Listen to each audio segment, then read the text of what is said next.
AIME is here to serve you another dish. Plus, we get to learn about somebody's extraordinary life, and this somebody, my God. I looked at something that I've never seen before. MREs, my friend, military grade stuff right here in front of us. We have Gay Veale, loan officer extraordinaire, but a lot more than that. How are you today? I'm super fabulous. Thank you so much for stopping by today. I'm so excited to have you. So I thought I would go in, do a little bit of time, in 4 years, maybe get some GI Bill benefits. After the first 4 years, well, close to the first 4 years, I bought a car. So now I had debt, and I'm like, well, I kind of got this guaranteed paycheck. Better stick around. And so I re-enlisted, and it was in my second enlistment, which took me to 8 years, that things started to change. I was stationed in Germany. I had this really incredible mission, and my reason for serving became less selfish and more about the mission, about that it was like, okay, that's it. I'm gonna stay as long as I possibly can. Once I got into this job, I immediately saw how bad it was in the VA loan space and how people who don't understand the VA loan treat veterans who are trying to use their VA loan, like saying things like, oh, they don't have, they're not putting a down payment down so they have skin in the game. Hey man, I got skin in the game, okay? Like, I'm telling you, I got skin in the game. I've missed birthdays, I've missed, graduations, I've missed so many things, Immediately was like, I need to do something about this. Like, I know how to use my voice, I know how to be in leadership roles, I know how to do this. And so I immediately started to find communities to put myself in to amplify that voice. We don't have to eat all of that, by the way. I'm starving. Yeah, I won't lie, this is done for. I won't lie to you. AIME is here to serve you another dish. Plus, we get to learn about somebody's extraordinary life, and this somebody, my God, we've been talking here for over an hour. When I walked into this house, I looked at something that I've never seen before. MREs, my friend, military grade stuff right here in front of us. We have Gay Veale, loan officer extraordinaire, but a lot more than that. And we're going to talk to you just about life, about leadership, about originating, entering the space, and just overcoming the constant things we put in our head that stop us from being the best version of us. Gay, how are you today? I'm super fabulous. Thank you so much for stopping by today. I'm so excited to have you. Yeah, your excitement, like when we walked in, is the first thing that Rami and I were talking about behind the scenes. And then the branding on this, I don't know if y'all have seen this. We got this is I had goosebumps walking in the door, and you said you'll see how they are. Yeah, well, you'll see. So can you explain to the group out there, like, what are these for those that don't know? Yeah, what was it like for you? When would you have used these in the military? Yeah, for sure. So these are called MREs, or meals ready to eat. They are basically field meals, and you can see here, MRE, big DOD sign here.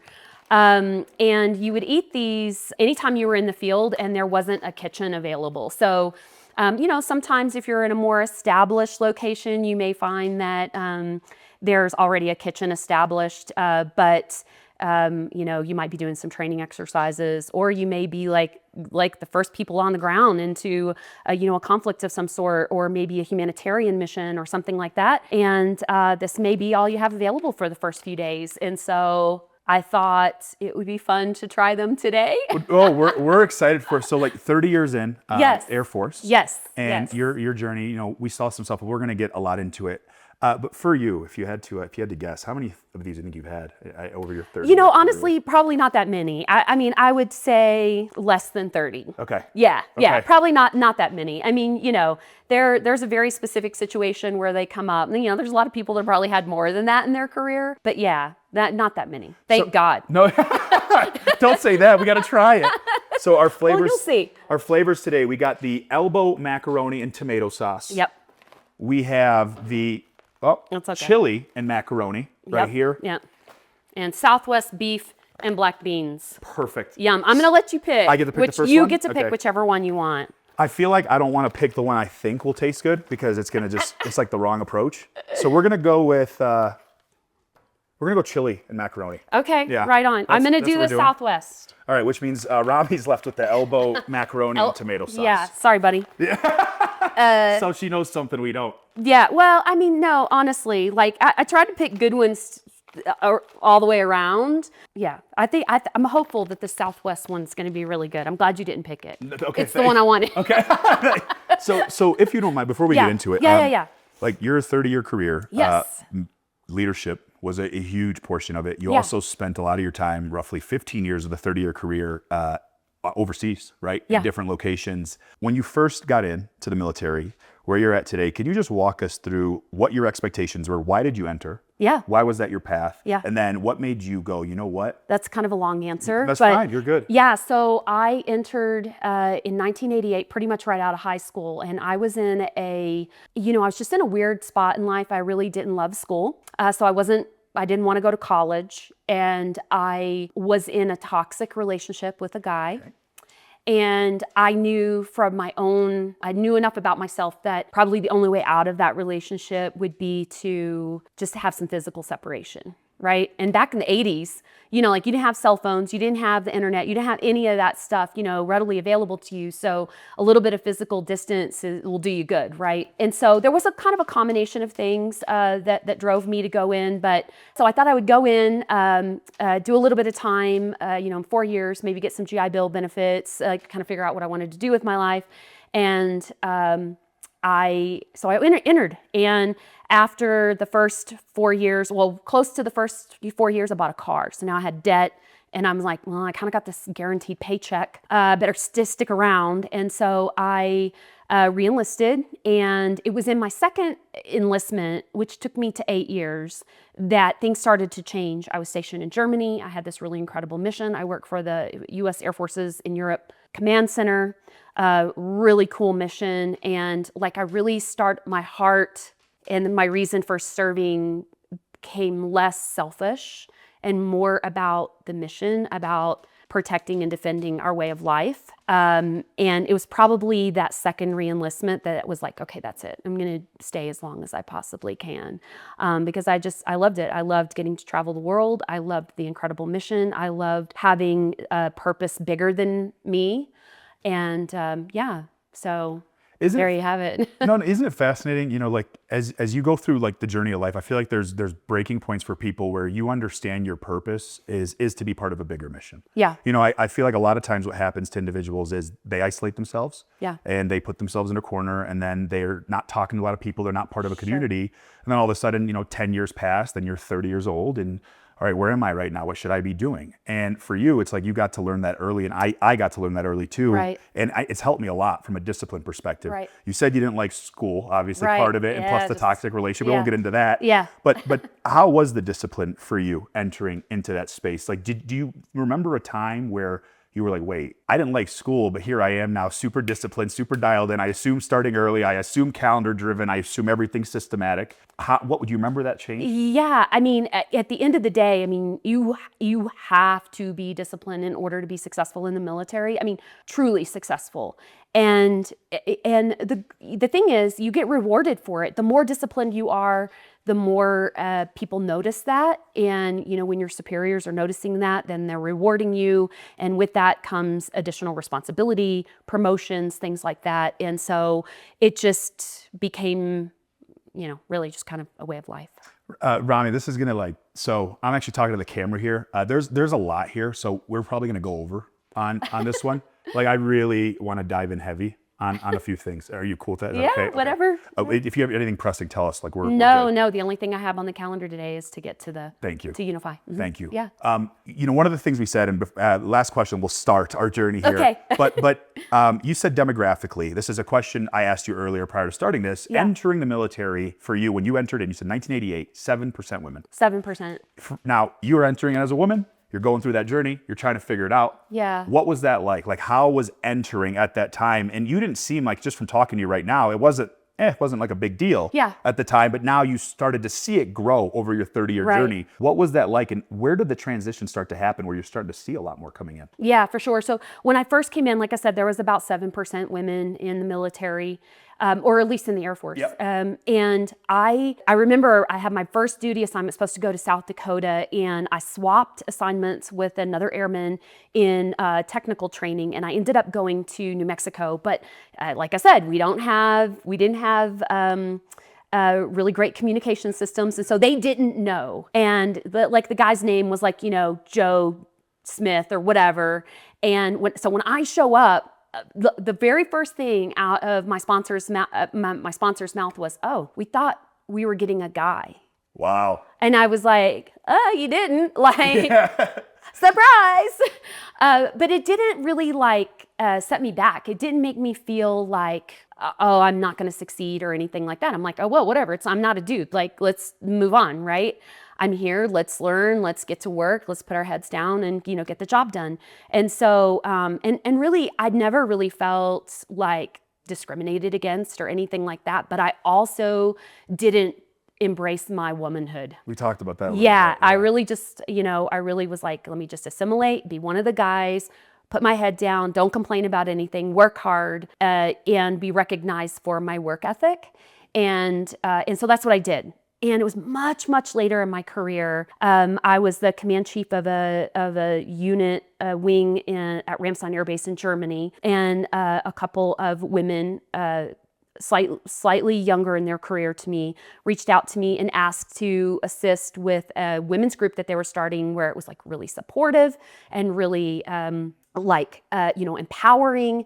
And at first I was like, wow, there's a women's group, wow, that's you know what I mean? Yeah. And it's because I didn't have, generally speaking, throughout my career, I only had one or two women. One was very, very early in my career, and one was very late in my career. But kind of in the middle of my career, I didn't have any female mentors. And so the fact that these women were coming to me, first of all, was an incredible honor.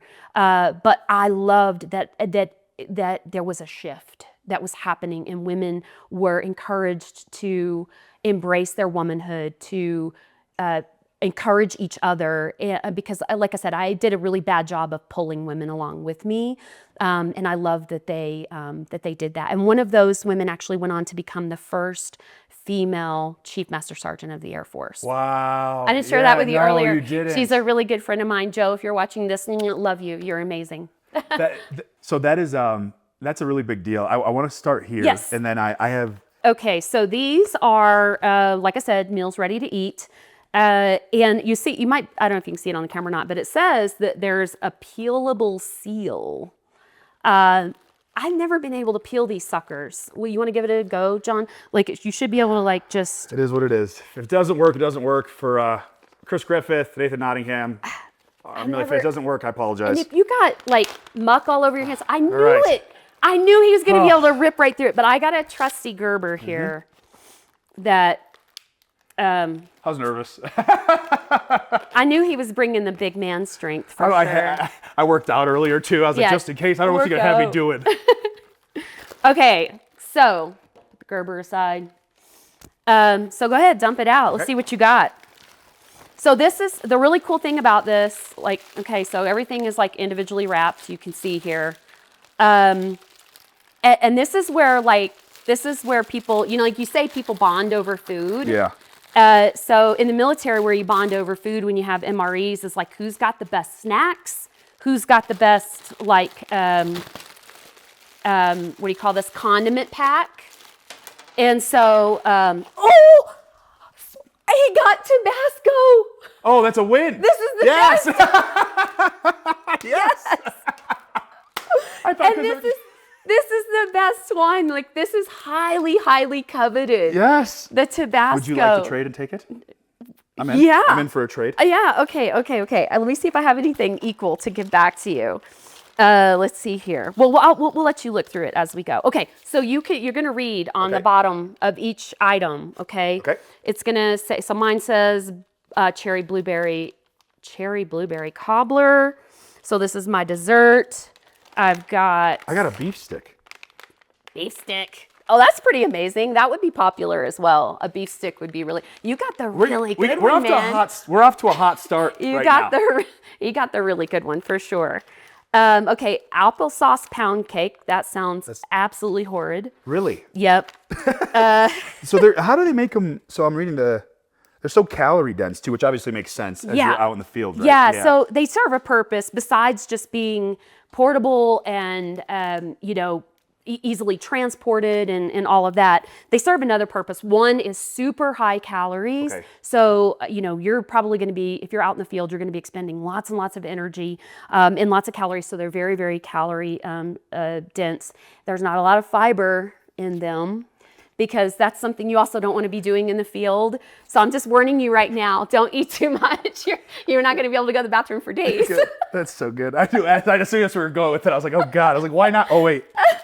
Yeah. Okay, so this is my entree, Southwest beef. It says right on the front here, Southwest beef and black beans. I'm excited about that. It should be tasty. Ooh, tortillas, Chipotle flavored even tortillas. I'm real excited about that. Twizzlers. Ooh, man, he just got, what is that one again? You are chili and mac. You know what it is? I think it's the good one. I've been dieting really hard, and I think I'm just getting some good karma back my way. You really are. Okay, so anyway, so you just continue to go through these. Ooh, look, I have a teriyaki beef stick. Oh, would you like that instead? I would like that. Okay, there you go. We'll trade. Whatever. You can do beef stick for beef stick or whatever. You think about it. Actually, Okay. No. I already got your Tabasco. That's not a fair trade. The Tabasco for this? It is such a fair trade. Okay. Okay. Trust me. Okay. All right. Plus, I'm little. So, okay. So you also have this little guy. This little guy's your heater. Back in the day, Wow, okay. I don't remember if heaters were different or if they were not included. But I just remember always eating my MREs cold. Okay. And so obviously if you're in a time crunch or you don't have water, you won't be able to heat it up. So it'll heat it up. yeah, Okay, got so it. we're gonna heat up our entree. So Okay. did you find your Yes, entree my in there? entree is right where to go. I didn't steal it, did I? No, I don't believe so. Okay. Oh, maybe. No, this is Southwest Oh, no, right here. beef. Yep, I have it. Okay, I was gonna say it's usually the big thing. Okay, so basically what we're gonna do is this is like a little heater pack. It's really cool. Okay. It's water activated, so we're gonna tear off the top. You don't go too far down. Got it. Yeah, that one right there. So you're gonna tear the top off. Okay, once again, I'm on a struggle bus. Okay, here we go. Okay. And then you're gonna take your entree. I take the heater out just so I can stick them back in there together. Okay. And but you're gonna put them together. It says not to eat the. Yeah, definitely don't eat. Okay. Don't eat that. Just in case. Yeah. So you're gonna stick them both back inside the bag. I'm trying to hold this up so you guys can see it.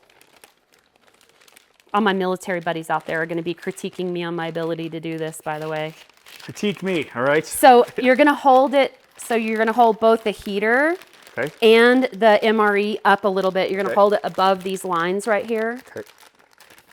Okay. So we don't want to activate anything quite yet. Maybe pull that up just a tad bit more. All right, you're good. Now you can take some water from your canteen. Okay, this is wild. Water, I'm thirsty. Okay, there you go. And that's the other thing too, is all of these meals are meant to go with basically just water. Water, okay. Yeah, because in theory, that's really all you're gonna have. Is that's the only liquid thing you're gonna have out there is water. So you'll see inside this pack, there might be a coffee. Okay.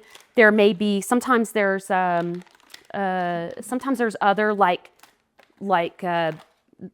drinks, right? They Okay. get mixed with water.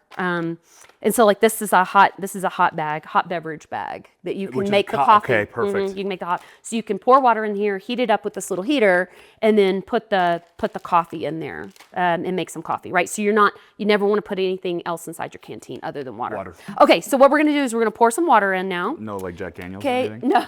All right. Hey, just curious. that's inside the flask. Yeah, okay, got it. So you're gonna pour the water so that it's in between these two lines. Don't overfill. Okay. All right, so I'm gonna just do it over Yep, go just for in it. case there's some sort of, you can hop in there too, buddy. Just come on in there with me. All right. And then it's a very small amount, by the way. You'll see how quick it.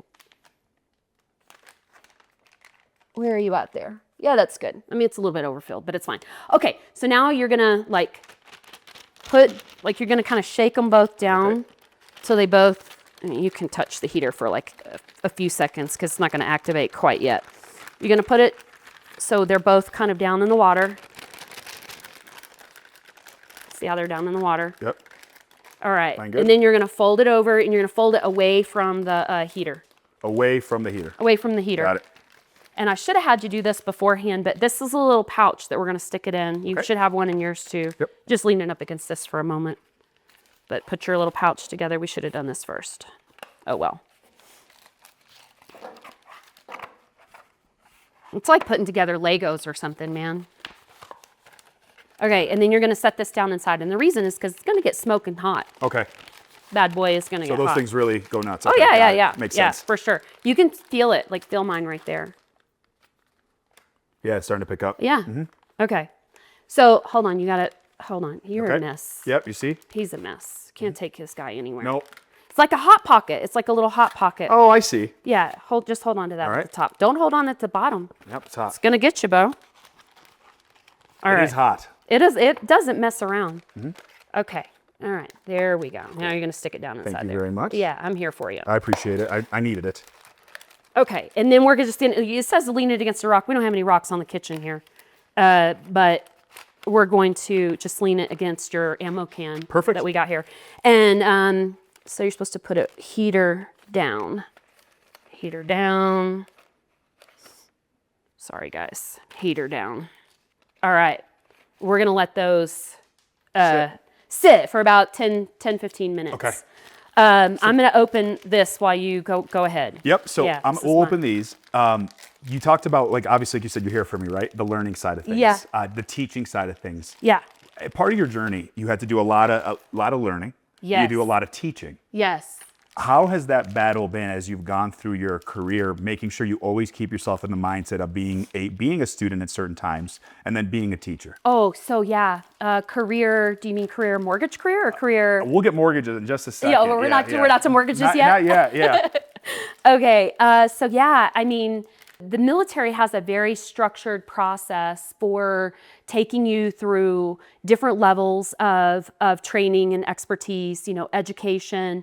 When you first come in, basic training, you are like, it is like stripping you of all things civilian and turning you into, kind of a warrior mentality. And they set you up to fail on purpose because they want you to be able to know that you can rely on your teammates. And so that's one of the very first lessons that you learn very early on in the military is that, you're part of a team. And then they teach you some very individual specific skills that set you up in a way that when you get to your first, duty location, that you have some basic skills that you can get started with. But you need people along the way that's going to conduct like what we call on-the-job training.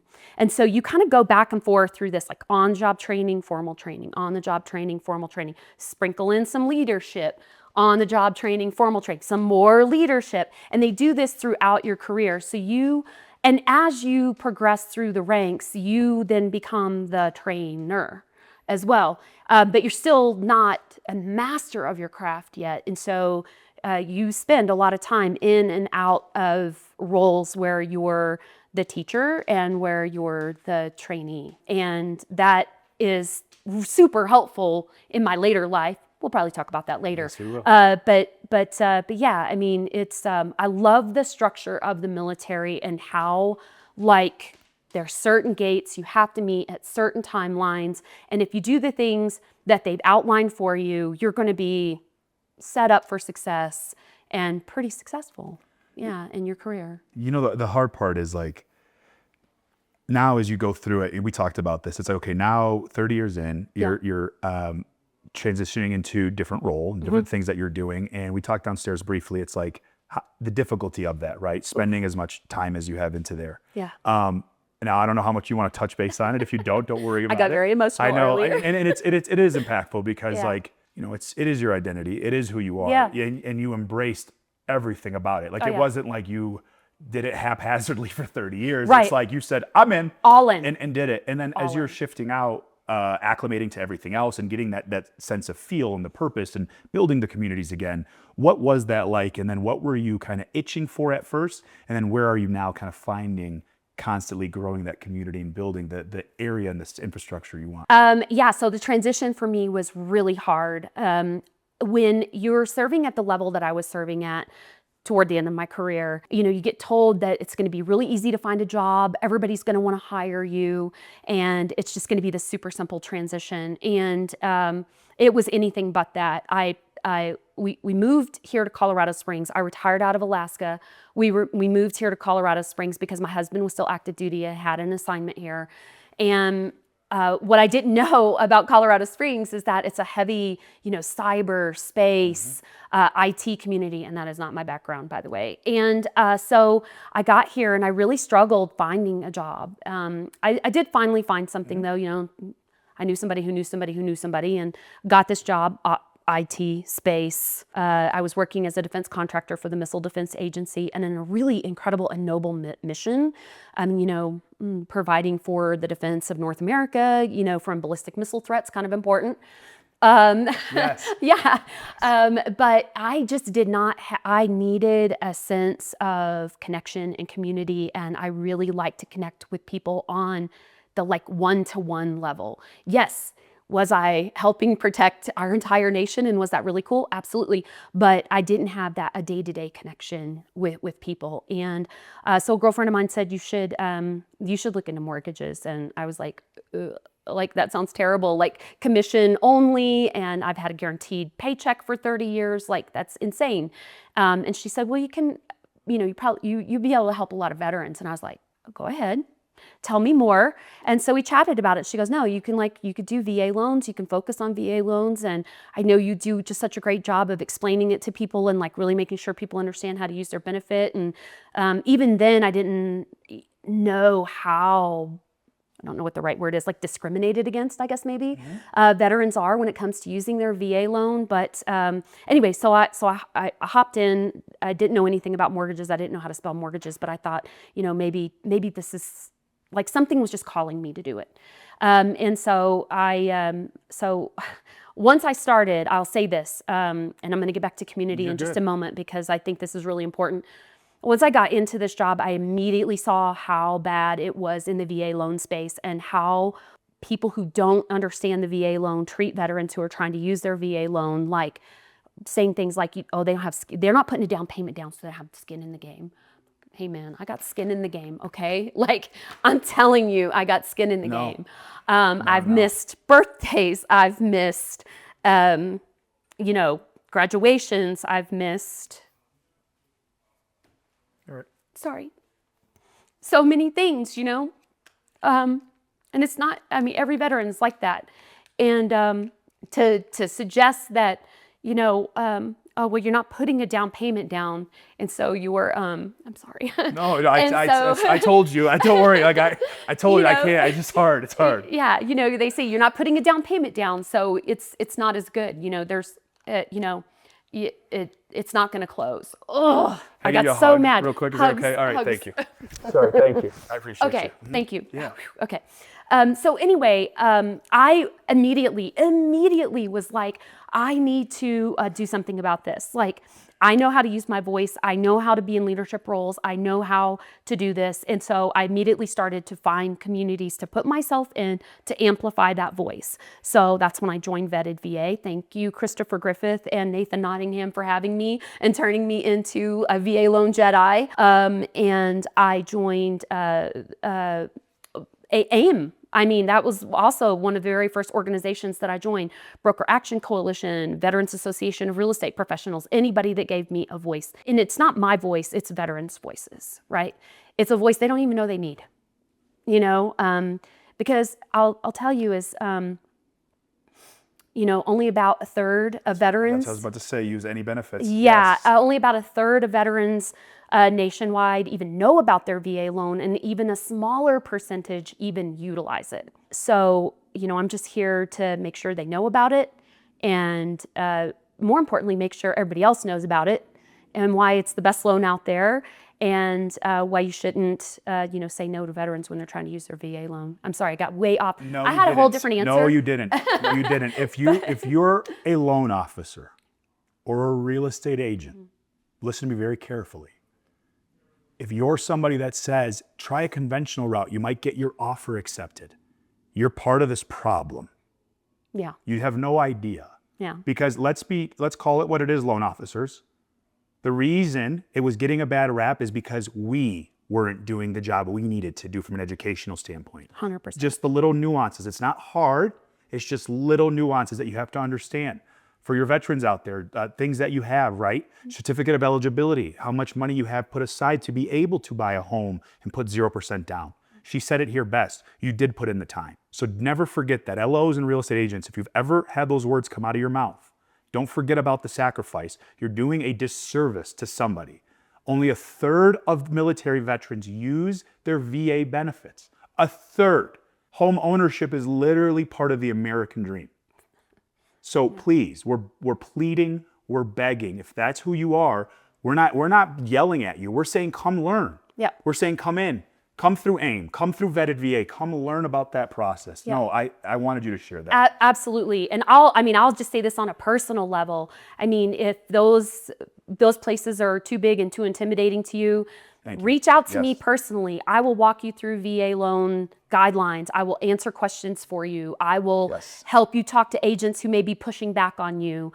Whatever the case may be, I'm very, very happy to help. I do that all the time. And to me, it's just my way of serving my brothers and sisters. I love that. Thank you for sharing that. Yeah. You know, a big thing with you that I love is your ability to articulate and speak your mind. And you think you know where I'm going? I know where you're going. All right, cool. So you know where I'm going with this. So, and it was, and I am curious to see too, like the other side of it, like what you thought as I'm taking feedback. So, for those that don't know, when I first got launched into AIME, it was quite the roller coaster ride. And the ride though was constantly moving downwards. Okay, there was no slowing down on the roller coaster ride. And it was a new process for me and a new thing for me, and just kind of going through the motions and now learning the political side of things and the stuff that I knew was going to be there, but I didn't understand the extent of it. So part of this journey is like you're learning, trying to understand who you are and what to do. And the reality is you need to be who you've been the whole time. Yeah. And so for me, I started shooting some content. I did a video, and it was like your first one. It was my first video. I did this first video, and let's just say it's still up. So if you want to go find it, you can. It's in our Facebook group, and that's fine. I don't take that stuff down because it is what it is. It's part of my journey, and I'll share it one day because I'm not afraid of the fire. Yeah. I'm not afraid to tell people where I started and show them where I'm at. And that's been my entire life. But I got calls from some high-level people that I wanted to take calls from. I was asking for feedback. And I got a call from one individual that happens to be standing right next to me. And on this phone call, she professionally and very politely articulated why my video was absolutely awful. All right, in the nicest way possible, but very direct to me. Can you talk briefly about that conversation? Yeah, I mean, it was funny because I was, you know, there was a lot of uproar, right? Just in general. And then when the video came out, it just felt, you can say it, don't worry, you're not gonna upset me. It felt tone deaf and disingenuous, and it just didn't sit right with me. And somebody said, you know what, he's a good guy. Just call him and give him that feedback. And I'm like, well, I will then. And so I did. And first of all, thank you for being so gracious and kind to take my phone call, because I'm nobody. You know what I mean? Literally, I'd been a loan officer for 4 years, right? At the time, even less. And so you definitely didn't have to take the phone call, but you did. And you listened. And I'll tell you, even at the beginning of the conversation, I'm like, this is an act. He's like, you're good. He's just acting. He's just like saying the things that he thinks he has to say, and just being a politician. But as we continue to talk, it really, I felt like I was pulling Jonathon out of Jonathon, right? And I really started to get to know a little bit more about you. You started sharing more about your family and your background. And I'm like, that's it. Mm-hmm. That's the person that our community needs to see. Mm-hmm. You are not a politician. You are not you're not here to say all the right things and do all the right things, or perceived anyway. Yes. You're here to show who you are, where you come from, what your roots are, and why you belong in this community, and why you belong leading, in the position of leading the community. And it was just such a great conversation, or at least I thought that it was. No, it was for me too. It's a little bit rocky in the beginning, but we but you just stuck in there with me, and I appreciate it. It was we were on the phone for like over an hour, hour. yeah. And it was just a good conversation. So I appreciate you. No, I appreciate you too. And like, it was cool. You sent me a message not long ago, and I don't want to share it because it's kind of something I save. It's personal to me, but it was cool. Just like, hey, I see it. I understand it. And part of the journey, it's like, I feel like every basic foundation when you're building a relationship with somebody starts with trust. For sure. There's nothing else, and no one can tell me anything different, because if there isn't upfront any kind of trust, and that trust can be very minimal to start, right? And you grow and you build, and that's the idea. So my favorite book is The 5 Dysfunctions of a Team, and it's like a whole pyramid, right? And it's the first layer is that trust layer, but the second layer is conflict, right? Okay. But it's not, when people say conflict, they think in your face. Right. It's healthy conflict where it says, okay, somebody is giving you feedback. Right. How do you take it in? Because this is their perception, right? Okay, it's their perception, understand it, but it's led to so much growth. And so for you, with dealing with conflict, as I'm sure you have over your career, and now entering the mortgage space, talking to so many people like you did, and you led thousands upon thousands of people. Yeah. How important is that ability for confrontation, and how many people have you been able to build that relationship with, and now your relationship with that individual has skyrocketed?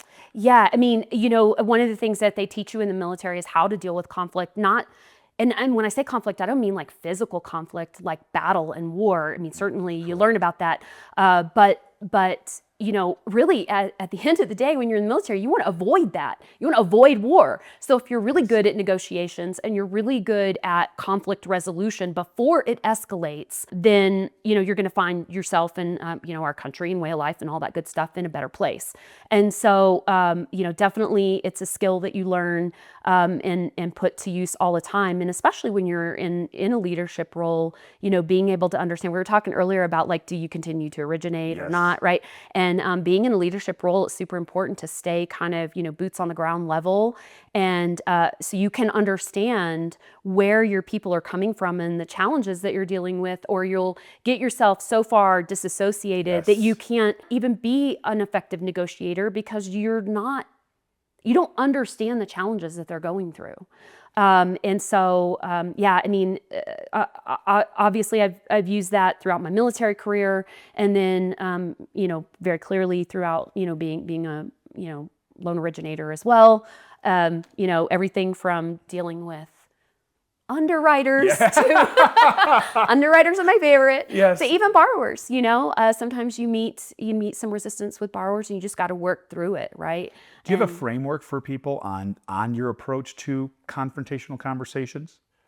I always try to put myself in the other person's shoes, see where they're coming from, be very understanding of where they're coming from, and figure out what their problem or issue is that they're trying to solve. Because if I can solve their problem, it will de-escalate the issue very, very quickly. So I usually don't look at it like, hey, here's my problem. It's your job to solve it. I look at it like, let me figure out what this guy's issue is. Why is he not approving my loan? Why is he not approving that pay stub? Or why is he resisting on this, mortgage, feature or whatever? Figure out what the problem is, really dig to the core of that and solve that problem, and it'll de-escalate and solve the conflict almost immediately. I like that a lot too, because like a lot of people go into confrontation and they're like, how can I look good? I have a rule. So my rule is this. When I get into like a debate with somebody, okay, the first question I ask is, I say, hey, are we going into this conversation with open minds? Because mine is, but is yours open-minded? Or are you going to be closed-minded to this conversation? Right.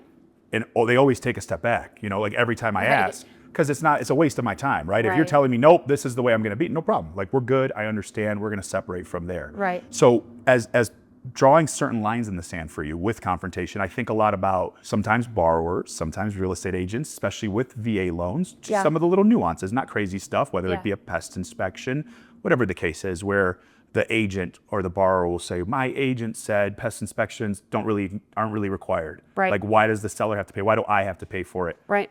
Where do you take that and go, okay, listen, I have your back. Right. But I'm really good at this. Right. Okay. Yeah. How do you draw that line without losing the sense of who you are and throwing somebody off? Yeah. I mean, Well, first of all, one of the things I learned at VA is always back it up with guidelines. I mean, then it's not coming from you.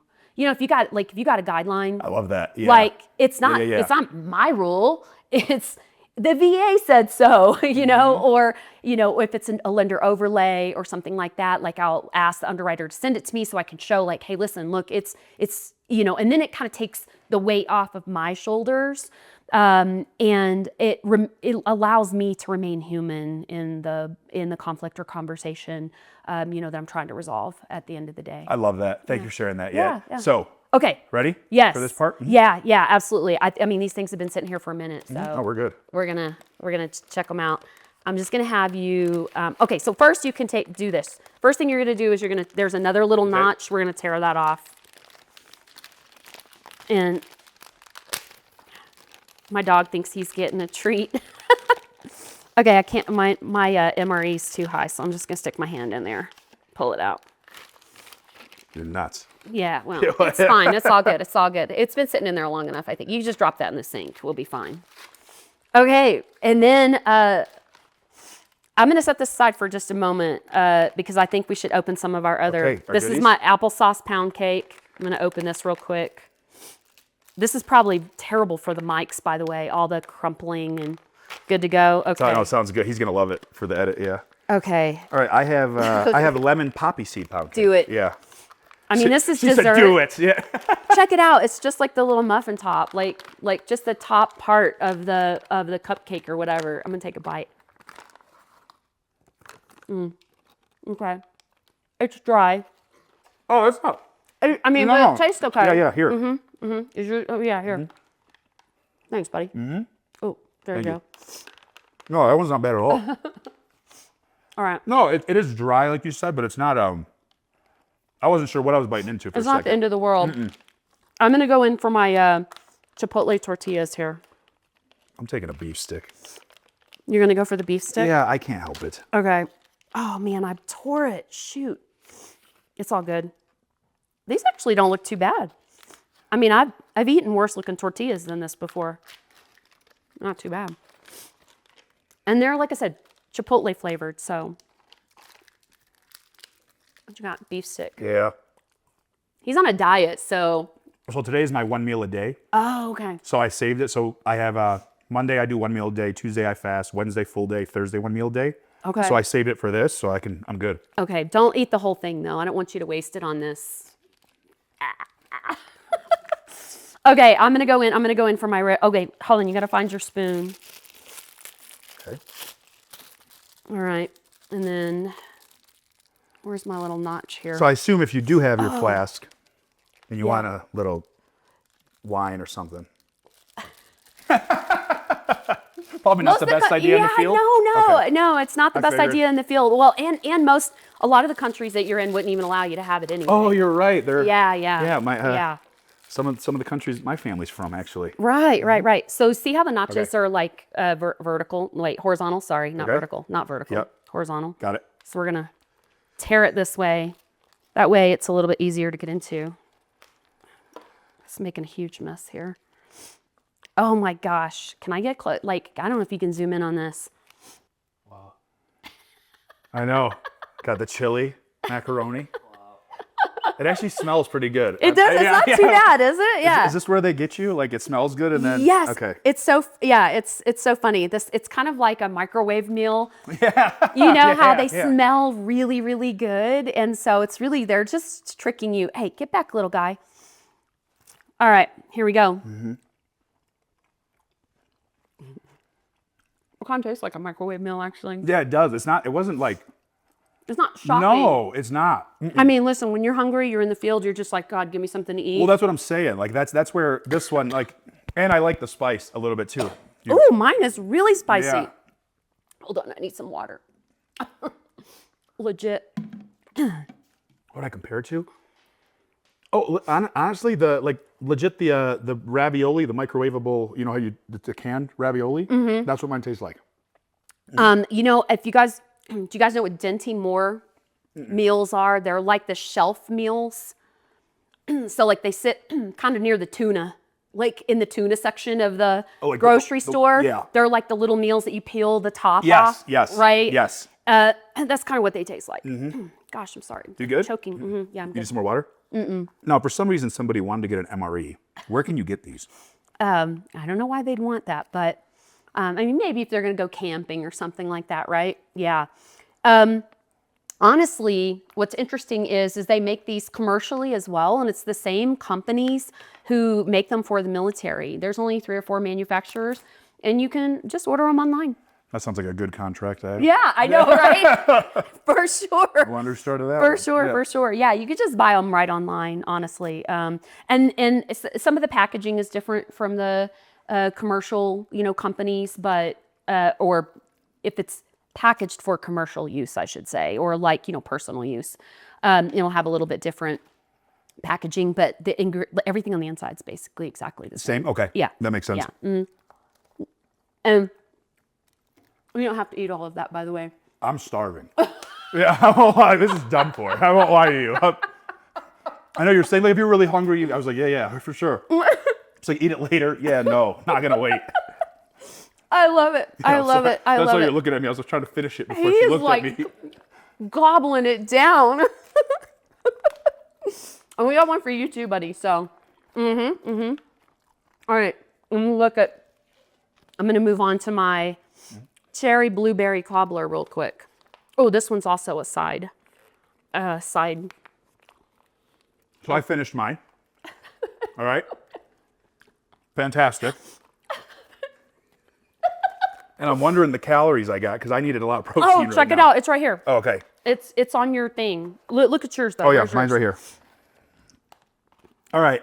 So, in case you're curious, 280 calories, 11 grams of fat, 29 grams of carbs, and 16 grams of protein.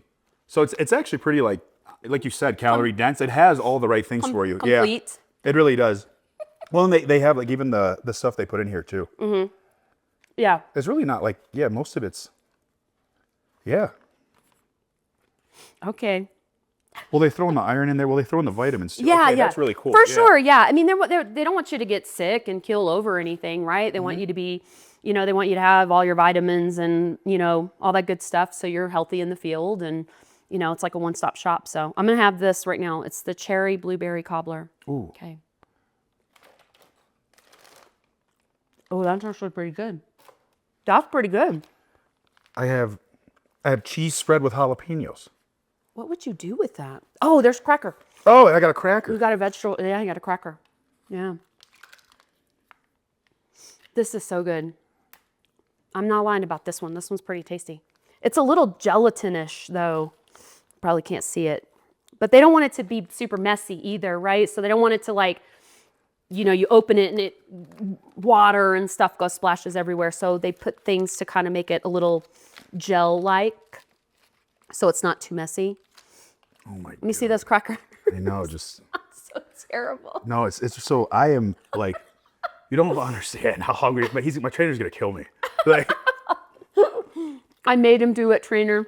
it just tastes like my kids, Oh yeah. With the little, Yep. I know what you're talking about. Yep. For those sure. out there that didn't pick up on what I was trying to say, it's the stuff that you have with the cheese, the little small packets of cheese and the little dip crackers that you can get. Yep. That's exactly what this tastes like. Yep. Oh, mine has peanut butter. I should have some crackers or something too, maybe. I have extra if you'd like. If you Yeah, sure. Why not? How did you get this made so fast? I'm a ninja. Yeah, you have to be. I was like, how did you, how'd you get You actually would be surprised how fast I actually got it made. Y'all, this was a special one. We hope you enjoy it. And I think the biggest thing for all of you as you go through this, make sure that you're aligning yourself with the right people. Make sure you're aligning yourself with the right leaders. Make sure that you're pushing people around you to be better versions of themselves. Like, you are the example. Whether you like it or not, people look up to you. Whether it's your kids, whether it's your spouse, whether it's your cousins, your family members, your friends, it doesn't matter who it is. Someone's looking up to you. And the other piece of it is for our veterans out there, for those of you working with real estate agents and loan officers, make sure you challenge them if they ever tell you not to go down the path of a VA loan. Ask yourself why you have that privilege, because you've earned it. You don't deserve it. You've earned every single bit of it. AIME is beyond excited. AIME is here to serve. And we would love for you to keep pressing forward, show people what's possible. At the end of the day, just be a good human. Take care until next time.